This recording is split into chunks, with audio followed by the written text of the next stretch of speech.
ప్రకాశం జిల్లా దొనకొండ మండలం ఇళ్లచెరువు గ్రామంలో పల్లిపాలెంలో అయితే ఇప్పుడు ఉన్నాము. గత రాత్రి అంటే ఉదయకాల సమయంలో జరిగిన సంఘటన నేపథ్యంలో కూడా ఇటు తండ్రి హత్యకు గురైతే కొడుకు హత్య చేసిన నిందితుడిగా జైలు పాలైన పరిస్థితి. పూర్తిగా కూడా జరిగిన ఈ సంఘటన పట్ల పల్లిపాలెం మొత్తం కూడా కొద్దిగా దిగ్భ్రాంతి వ్యక్తం చేస్తున్న పరిస్థితి అయితే ఇక్కడ కనిపిస్తుంది.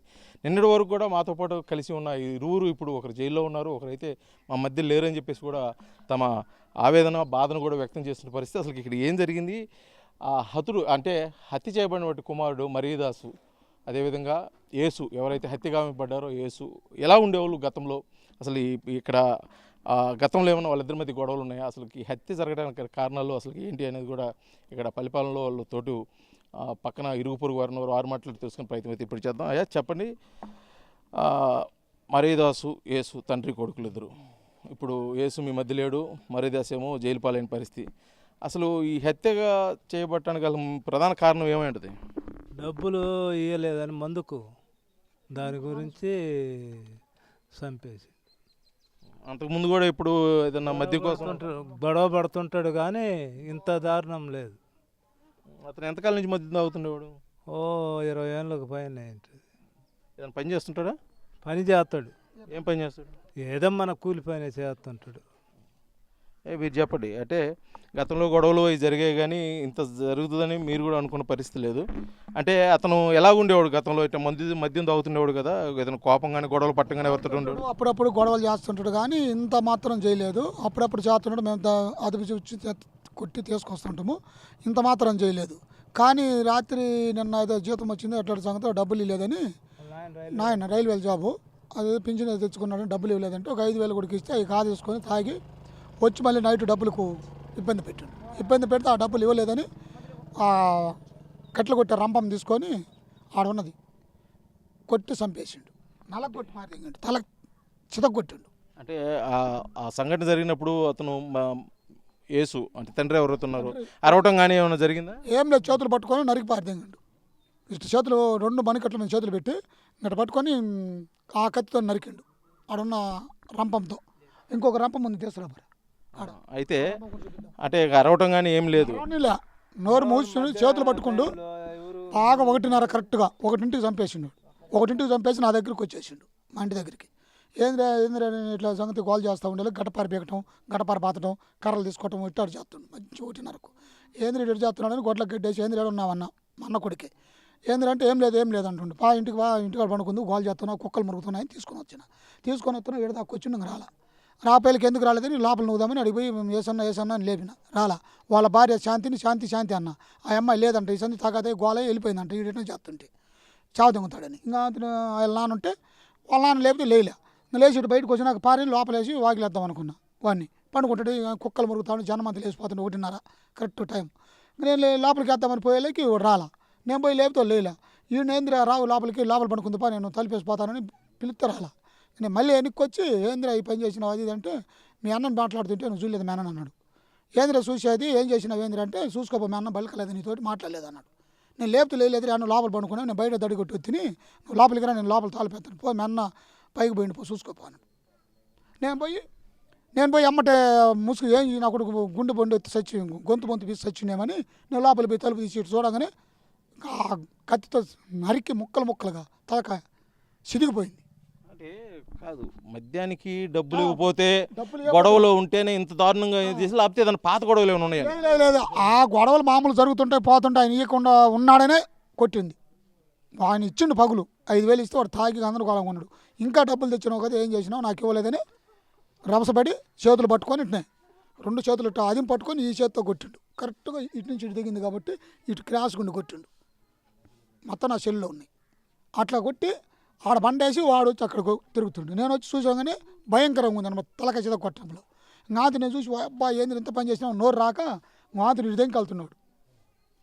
ఇంక దెంకెళ్తున్నా పట్టుకొని నేను చెదగేసి బాధి ఆ స్తంభాన్ని కట్టేసిన. అదిగో తాడు, కొబ్బరి తాడు. అంతకుముందు గొడవలు అవి జరిగాయి. జరిగిన నేపథ్యంలో కూడా ఎవరితో గొడవ పడి ఇటువంటి వాడు అని చెప్పి మీకు ఎప్పుడు అనిపించింది? చేస్తుంటాడు, చిన్న చేస్తుంటాడు కానీ ఇంత మాత్రం చేయట్లేదు. ఇప్పుడు వీళ్ళ మీద వాళ్ళ మీద చిన్న తగాదాలు తెచ్చేవాడు, మేముంటే అదుపు చేసేవాళ్ళని చెప్తే తిరిగితే వచ్చేసాడు. అందరికి ఎదురు తిరిగిన మాకు ఎదురు తిరిగేటాడు కాదు. వాళ్ళ పిన్నికి కానీ వాళ్ళ మామకు కానీ నాకు కానీ ఎవరన్నా ఇట్టేటోళ్ళు పెద్దలు కదా ఇంత వచ్చేస్తాడు ఒక్కోసారి వాడు మనసుకు దొరికితే వాడు మనసుకు దొరికిపోతే రివర్స్ తాగాది పెట్టుకుంటుంటాడు, ఏం కావట్లా పెద్దగా. ఇంకా తర్వాత కొని వాడికి ఇది వచ్చేసింది. రాత్రి ఎట్లా చేసిండు, ఏం సంగతి డబ్బులు లేదని నేను నరికినాను అంటుండు. మధ్య మీద అవుతాడా అంటే గంజాయి కానీ ఇలాంటి అలవాటు ఏమన్నా ఉన్నాయా? లేవు అసలు మాకు లేవు. దొనకొండ ఏరియాలో మా గంజాయి తాగులు ఎవరైనా ఉండరు కానీ అది లేదు. మందు మాత్రం బాగా ఫుల్ తాగుంటాడు. నరికి నాకు దిగిపోయింది. ఆడికి వచ్చి నేను పట్టుకొచ్చిన చూసిన, నేనేం నోరు రాక ఆయన చూసి గుండె పగిలింది 1:30 టైంలో. ఆ గొంతులు చీకట్లో నేను తీసుకొచ్చి 4 బాతులకు మా బామర్దులు వచ్చి నలుగురు 4 టన్నులు తన్నారు. తెలియకుండా తన్నారు. ఇది చేసిన పని మీరు చూడలేదు తినగానే. ఇంకా తర్వాత ఏంటంటే ఆయన చంపినాడు. చంపడం కూడా ఘోరంగా చంపినాడు. నరికి చంపినాడు. ఆ బ్లేడ్ అది బయట అంటే తండ్రిని చంపే వాళ్ళు అంతకుముందు చాలా జరిగినాయి. కాకపోతే ఇంత క్రూయల్గా చంపాడు, ఇంత దారుణంగా చంపాడు. కారణం అనేది దీనికి ఏదైనా ప్రధాన కారణం ఇంకోటి ఏదైనా ఆస్తి గొడవలు కానీ వాళ్ళ కుటుంబ నేపథ్యంలో ఏమైనా ఉన్నాయని. కుటుంబంలో వాడు 2 అన్నదమ్ములు ఉన్నారు కానీ వాడు పడుచుకోవటంలో ఈడ తింటుండు, ఈడ తాగుతుండు, ఈడికాన్ని ఉంటాడు. ఆయనకు భ్రమ అంటే పిల్లలు 2 ఆడపిల్లలు, వాడు చిన్నోడు కాబట్టి వాడి మీద భ్రమ ఉంటుంది. వాడు తన తిట్టిన వాడి మీద భ్రమ. వాళ్ళు పెట్టరు, వాళ్ళు రారు, వాళ్ళు ఇల్లు దీన్ని వాడికి మెద్దింది, వీడికి మెద్దింది. కానీ వీడు చేసేదంతా తప్పుడు పనులే. ఎప్పుడు ఇట్లా చిన్న తాగాదులు చేస్తా, చిన్న పనులు చేస్తా, ప్రతి ఒక్క పని చేస్తాడు. కొన్నాళ్ళు కట్టెలు కొట్టడం పోతాడు, కొన్నాళ్ళు రైలు పని పోతాడు, 2 బిల్డర్ పని పోతుంటాడు, ఏది కూలి పని ఉంటుంది పోతాడు, లేదంటే ఆటలకు కూడా పోతుంటాడు, జంకలాడ బొంకలాడకు పోతుంటాడు. ఆ ఆటకు పోయి వచ్చినాం రే అనుకున్నాను నేను. వీడు తెగదంగా వచ్చి ఇంటికి కట్టుకోవాలి. మరీదాస్కి ఎంతమంది పిల్లలు? వాళ్ళు అమ్మాయిలు, నా 2 అమ్మాయిలు. ఒక అమ్మాయి బాగా పెద్ద మనిషి ఉన్నది, ఒక చిన్న పిల్ల. యేసుకి ఎంతమంది? 3. ఒక అమ్మాయి 2 అబ్బాయిలు. 3 పెళ్ళి అయింది. ఒక అమ్మాయి చనిపోయింది. ఆడ పిల్లలు ఆమె కొడుకు పెళ్ళిళ్ళు అయిపోయింది పిల్లల కొడుకు. అంటే మరీదాసు వాళ్ళ నాన్న చంపేశాడు. అది క్రూరంగా అంటే నరికే చేశాడు. మార్చంపల్లిలో జరిగింది, ఇక్కడ ఆడ జరిగింది. కానీ మామూలుగా ఒక కర్ర తీసుకొని రాళ్ళ మీద కొట్టడమో కాళ్ళ మీద కొట్టడమో జరుగుతుంది. తర్వాత వాడు చచ్చిపోయినాక పారేయటం అది జరుగుతుంది. కానీ ఇది అట్లా కాదు. ఇది మరీ నరికి చెమలు పెట్టి నరికిండు. ఆ బ్లేడ్ తీసుకుని, ఆ బ్లేడ్ కూడా ఇంకొకటి తీసుకొని ఒకటి బయట.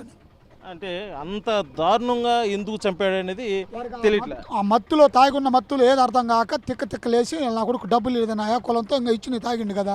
అంతకుముందు 5,000 తీసుకొని తాగిండు, ఇంకా ఈ లేదన్న కోపంతో సాగు. అయితే నిన్నటి వరకు కూడా యేసు మీతోటి ఉన్నాడు, ఇప్పుడు లేడు. అసలు మీరు ఎలాగా అంటే మీరు ఒక పల్లిపాలలు ఇరుగు పొరుగు ఉన్నవాళ్ళు, చుట్టాలు కూడా అవుతారు, చుట్టరికం లేకపోయినా కూడా బంధువులాగా అందరూ కలిసి ఉండేవాళ్ళు, ఇప్పుడు లేరు. మీరు ఎలా ఫీల్ అవుతున్నారు? ఎలాగ ఫీల్ అవుతున్నావు? నిన్న ఉన్నాడు వెళ్ళాడు. అసలు చర్చికి పోయేవాడు, ఆడికి పోడు ఆయన. చర్చికి పోయి అందరం కలిసి మాట్లాడుకునే వాళ్ళం. ఆ చర్చి కడుతుంటాయా ఏదన్నా అట్ట ఆ ఊరు పోదాంపా, ఈ ఊరు పోదాంపా, నేను కంతి భారీ లేదు కాబట్టి మీతోటి రాలేకపోతున్నాను అనేవాడు. ఆయన బాధ జీర్ణించుకోలేకపోతున్నాను. అయితే ఆయనకి ఎటువంటి అలవాటు లేవా? యేసు కానీ వాళ్ళ కొడుకు ఇది అసలు ఏం లేవు. ఆయన చర్చికి పోయాడే,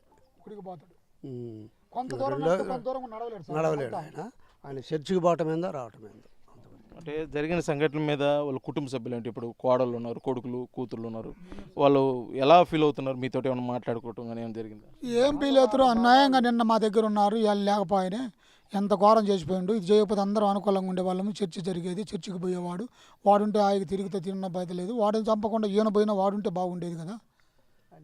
అందరికి బాధ. ఎందుకంటే కుటుంబాన్ని ఆదరించేవాడు. 18,000 జీతం వస్తుంది, పిల్లలు ఆడపిల్లలను సాగుకుంటుంటాడు.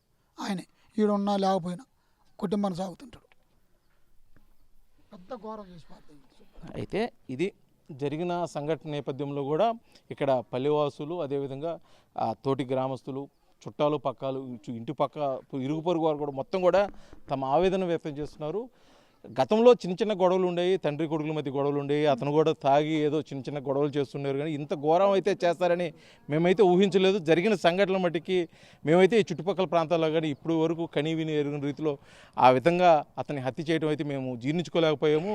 అతను హత్య చేసి మద్యం మత్తులో ఇక్కడే తిరుగుతుంటే మేమే ఆ స్తంభాన్ని కట్టేసి దేహశుద్ధి చేసి పోలీసులకు కూడా పట్టించడం జరిగిందని చెప్పేసి ఇక్కడ ఉన్నటువంటి వారు చెప్తున్న పరిస్థితి. అయితే జరిగిన సంఘటనకి ఎటువంటి ఆస్తి గొడవలు లేవు, వేరే తారతమ్యాలు లేవు, ఎటువంటి కుటుంబ గొడవలు లేవు. కేవలం మత్తులో మద్యం కోసం డబ్బులు ఇవ్వలేదని ఒక కన్న తండ్రిని, కడుపుకు పుట్టిన బిడ్డ కర్కశంగా నరికి చంపిన సంఘటన అయితే దొనకొండ మండలం ఇళ్ళ చెరువు గ్రామంలో పల్లిపాలెంలో అయితే జరిగిన పరిస్థితి. ఇది పలువురికి మేలుకొల్పుగా ఉంటుందా, లేకపోతే ఇది పలువురికి ఏ విధంగా చూస్తారనేది కూడా చూడాల్సిన పరిస్థితి అయితే ఉంది. అయితే జరిగిన సంఘటన మీద అయితే తోటివారు అయితే తమ దిగ్భ్రాంతిని అదేవిధంగా తమ బాధను కూడా వ్యక్తం చేస్తున్నారు. నిన్నటి వరకు మాతో కలిసి తిరిగిన వ్యక్తి ఇరువురు, ఒకరు జైలుకి వెళ్ళి ఉన్నారు, ఒకరైతే మా మధ్య లేని పరిస్థితి అయితే ఉంది. మేము ఏం చేయాలో పరిస్థితిలో కుటుంబ సభ్యులతో పాటు మేము కూడా అయోమయంలో ఉన్నామని చెప్పేసి ఇక్కడ గ్రామస్తులు అయితే తెలియజేసిన పరిస్థితి ఇక్కడ ఉంది. దొనకొండ మండలం ఇండ్ల చెరువులో అయితే ఒక విషాద సంఘటన అయితే చోటు చేసుకుంది. కన్న తండ్రిని కన్న కొడుకే కూడా హతమార్చిన సంఘటన అయితే ఉంది. అది క్రూయల్గా కూడా రంపంతో కోసి అతని మీద దాడి చేసి హతమార్చిన సంఘటన అయితే. దానికి సంబంధించి మాట్లాడదాని కోసం మన దొనకొండ సిఐ గారు అయితే ఉన్నారు ఇక్కడ. ఆరు మాట్లాడి తెలుసుకున్న అయితే అసలుకి సంఘటన ఎలా జరిగింది, వాళ్ళకి ఎలా తెలిసింది, అసలు ఎక్కడ ఎటువంటి ఆధారాలు లభించాయి సార్ చెప్పండి. అంటే ఒక తండ్రిని కొడుకులు హత్య చేసే సంఘటనలు గతంలో చాలా ఉన్నాయి, కానీ ఇప్పుడు జరిగిన హత్య అయితే చాలా దారుణమైన పరిస్థితిలో ఉంది. అసలు మీకు ఇన్ఫర్మేషన్ ఎలా తెలిసింది, మీరు వెళ్ళి సంఘటన స్థలానికి వెళ్ళేసరికి అక్కడ ఏం జరిగింది సార్? దొనకొండ మండలం ఇండ్ల చెరువు గ్రామంలో ఈరోజు వేకోజామున ఈ పైడిపోగు యేసు అనే అతను రిటైర్డ్ రైల్వే ఎంప్లాయీ.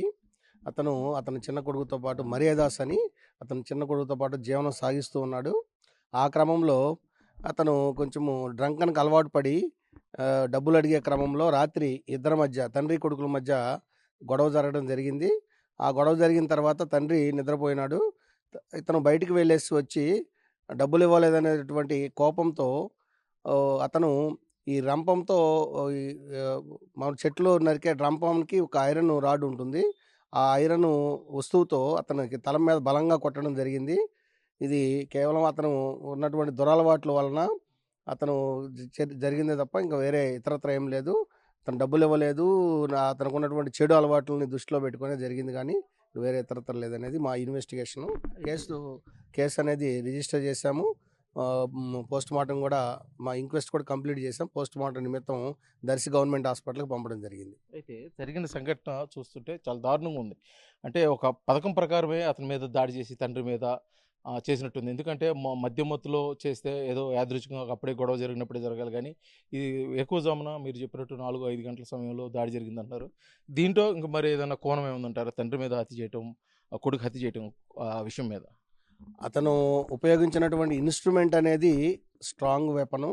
అందువల్ల బలంగా ఒక 3-4 టైమ్స్ కొట్టడం జరిగినప్పుడు స్కల్ ఫ్రాక్చర్ కూడా జరగడం జరిగింది. అంతేకాని ఇంకా వేరే ఇతరత్ర వేరే అతనికి శత్రువులు అంటూ కానీ ఇతనికి కోఆపరేట్ చేసిన వ్యక్తులు అంటూ కానీ ఎవరు లేరు. మా ఇన్వెస్టిగేషన్లో క్లియర్గా అతనే దీన్ని కమిట్ చేయడం జరిగింది.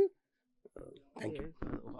హంతకుడు అంటే కొడుకు హత్య చేసే సమయానికి మద్యం మత్తులో ఉన్నారని చెప్పి స్థానికులు చెప్తున్న పరిస్థితి. ఎందుకంటే స్తంభాన్ని కట్టేసి అతనికి దేహశుద్ధి కూడా చేసిన పరిస్థితి. అంత ఎర్లీ అవర్స్లో మద్యం సేవించి ఎందుకు చేయాల్సి వచ్చింది అనేది ఒక ప్రధానమైన ప్రశ్నగా అయితే నిలుస్తుంది. యాక్చువల్గా ఇతను నిన్న మార్నింగ్ 11 o'clock నుంచి కంటిన్యూగా మందు తాగుతూనే ఉన్నాడు. ఆ క్రమంలోనే నైటు 9-10 o'clock కూడా తండ్రిని డబ్బుల గురించి అడిగాడు. అడిగిన తర్వాత అతను రిజెక్ట్ చేయడం జరిగింది. అతను తాగి ఎక్కువగా ఉన్నాడు, ఇంకా ఇస్తే ఇబ్బంది పడుతుందన్న ఉద్దేశంతో ఉన్నాడు. ఆ క్రమంలో అతను నిద్రపోవడం జరిగింది. బయటికి వెళ్ళేసి అతను ఆ మందు మత్తులో చేయడం అనేది జరిగింది. మీ ఎంక్వైరీలో ముఖ్యంగా ఎవరైతే హంతకుడు ఉన్నారో కొడుకు, వాళ్ళ కుటుంబ సభ్యులు చెప్పిన విధంగా అతని మీద ఏదైనా ఇంతకుముందు ఏదైనా ఎటువంటి ఎఫెన్సెస్ సంబంధించి ఆరోపణలు ఉండటం కానీ, గతంలో ఎవరి మీద దాడి చేయటం కానీ, ఈ మద్యం మత్తులో ఎవరితో గొడవ పట్టడం కానీ ఇలాగేమైనా చెప్పడం జరిగింది సార్? కుటుంబ సభ్యులు ఎవరన్నా? కుటుంబ సభ్యులు కానీ అతనికి ప్రీవియస్ హిస్టరీ కూడా మేము చెక్ చేసాము. అలాంటి ప్రీవియస్ హిస్టరీ కూడా లేదు. మెయిన్గా ఏంటంటే ఈ బ్యాడ్ హ్యాబిట్స్కి బాగా అలవాటు పడే ఈ ఇన్సిడెంట్ అనేది చేయడం జరిగింది. ఇంకంతకు మించి వేరే ఇతరత్ర కేసెస్ కూడా అతని మీద ఏం లేదు. Thank you. ఇది మొత్తానికైతే జరిగిన సంఘటన కూడా కేవలం మద్యం మత్తులో జరిగింది. తండ్రిని మద్యానికి కావాల్సిన డబ్బులు ఇవ్వని నేపథ్యంతో ఒకటి సాయంత్రం జరిగిన గొడవలు, అంటే రాత్రి సమయంలో జరిగిన గొడవకి అదే కోపంతో ఉదయకాల సమయం సుమారు 4 గంటల ఆ సమయంలో కూడా తండ్రి మీద పదునైన ఆయుధంతో తలపై కొట్టడం వల్ల అతను స్కల్ కూడా ఫ్రాక్చర్ అయ్యి అక్కడికక్కడికి మృతి చెందడం జరిగింది తప్పితే ప్రత్యేకించి ప్రణాళిక ఏం లేదు. దీంట్లో ఎవరు పాల్గొన్న పరిస్థితి కూడా లేదు. మేమైతే ప్రాథమికంగా విచారణ చేసాం. విచారణలో పూర్తిగా కూడా అతను కేవలం మద్యం మత్తులోనే దాడి చేసి అతని తండ్రిని అయితే హత్య చేశారని చెప్పేసి కూడా సిఐ అయితే తెలియజేస్తున్న పరిస్థితి ఇక్కడ ఉంది. ప్రస్తుతం మనం ప్రకాశం జిల్లా దొనకొండ మండలం ఇళ్లచెరువు గ్రామం ఎస్సీ పాలెంలో అయితే ఉన్నాము. ఉదయకాలం జరిగిన సంఘటన సంబంధించి విజువల్స్లో మనం చూస్తున్నాము. ఇదే ఈ పల్లిపాలెంలో ఉన్నటువంటి ఆ స్వగృహం ఇక్కడ మనం చూస్తున్నాం విజువల్స్. ఈ బజార్లోనే ఇదే బజార్లో ఒక్కరోజు అంటే 24 గంటల ముందు కూడా వాళ్ళు తల్లిదండ్రులు ఇద్దరు ఇదే ప్రాంతంలో తిరిగిన పరిస్థితులు. ఆ బిడ్డ తండ్రి ఒకే ప్రాంతంలో తిరిగారు, ఇదే ప్రాంతంలో తిరిగారు, ఇదే బజార్లో ఉన్న పరిస్థితి. కానీ అనుకోని సంఘటన వల్ల ఒక్కసారిగా కూడా ఈ ప్రాంతం అంతా విషాదించాలని ముగ్గున పరిస్థితి అయితే మనం చూడవచ్చు. ఇక్కడ విజువల్స్లో మనం చూస్తున్నాము. ఇదే గ్రామం. ఇప్పుడే ఆ మృతదేహాన్ని కూడా తరలించిన నేపథ్యంలో కూడా ఇక్కడంతా ఇల్లు కూడా శుభ్రం చేసుకుంటున్న పరిస్థితి. మొత్తము గృహం మొత్తం కూడా నిర్మానుష్యమైన ప్రదేశము. ఇదే ఇంట్లో మనం చూస్తున్నాము. ఇప్పుడు ఇక్కడ కనిపిస్తున్న ఈ విజువల్స్లోనే మనము ఈ నివాసం వద్ద అక్కడే మంచం మీద పడుకున్న వ్యక్తిని, అతన్ని యేసు అనే వ్యక్తిని వాళ్ళ కుమారుడు మద్యం మత్తులో కేవలం మద్యానికి డబ్బులు ఇవ్వలేదన్న కోణంలో కూడా కోపానికి లోనయ్యి ఉదయకాల సమయంలో అతనికి పనికి ఉపయోగించేటటువంటి ఒక కట్టర్తోటి బలంగా కొట్టడం వల్ల కూడా అతను చనిపోయాడని చెప్పేసి పోలీసులు తెలియజేస్తున్నారు. మొత్తానికి ఈ విజువల్స్ మనం చూస్తున్నాం. ఇప్పుడే ఆ బాడీని కూడా హాస్పిటల్కి తరలించడం, వాళ్ళ కుటుంబ సభ్యులు కూడా పూర్తిగా కూడా విషాదాలు నిలుపుకున్న పరిస్థితి. ఆ కుటుంబ సభ్యులు కూడా వాళ్ళు ఎంతో తీవ్ర దుఃఖాన్ని అయితే వ్యక్తం చేస్తున్నారు. అసలు ఎందుకు జరిగింది ఈ సంఘటన? గతంలో కూడా ఎప్పుడు వీళ్ళిద్దరి మధ్య గొడవలు జరిగిన పరిస్థితి అయితే లేదు. కేవలం ఈ మద్యం మహమ్మారి వల్ల కుటుంబాలు అయితే విషాద ఛాయలు నలుపుకున్నాయి. అతను కుమారుడు హత్య చేయడం వల్ల తండ్రి చనిపోవటం, కుమారుడేమో జైలు పాలవటం, ఇదంతా కూడా కుటుంబంలో ఎంతో బాధాకరమైన విషయం అని చెప్పేసి వారి కుటుంబ సభ్యులు కూడా తమ బాధను వ్యక్తం చేస్తున్నారు. కనీసం మీడియాతోటి వాళ్ళ బాధను పంచుకునే పరిస్థితి అయితే కూడా వాళ్ళు లేకుండా వాళ్ళు అయితే మొహం చాటేస్తున్న పరిస్థితి.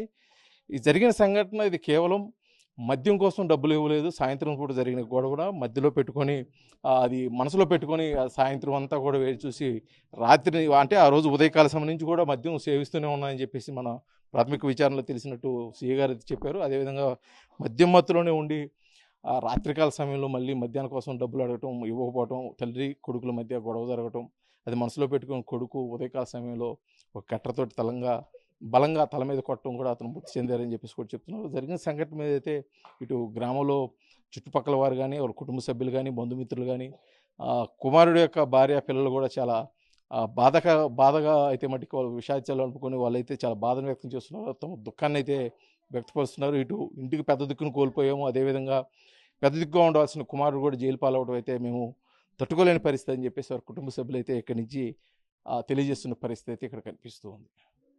Over to studio. మరిన్ని వీడియోస్ కోసం ఛానల్ ని సబ్స్క్రైబ్ చేయండి. లేటెస్ట్ అప్డేట్స్ కోసం వాట్సాప్ ఛానల్ ని ఫాలో అవ్వండి. అండ్ లింక్ డిస్క్రిప్షన్ లో ఉంది.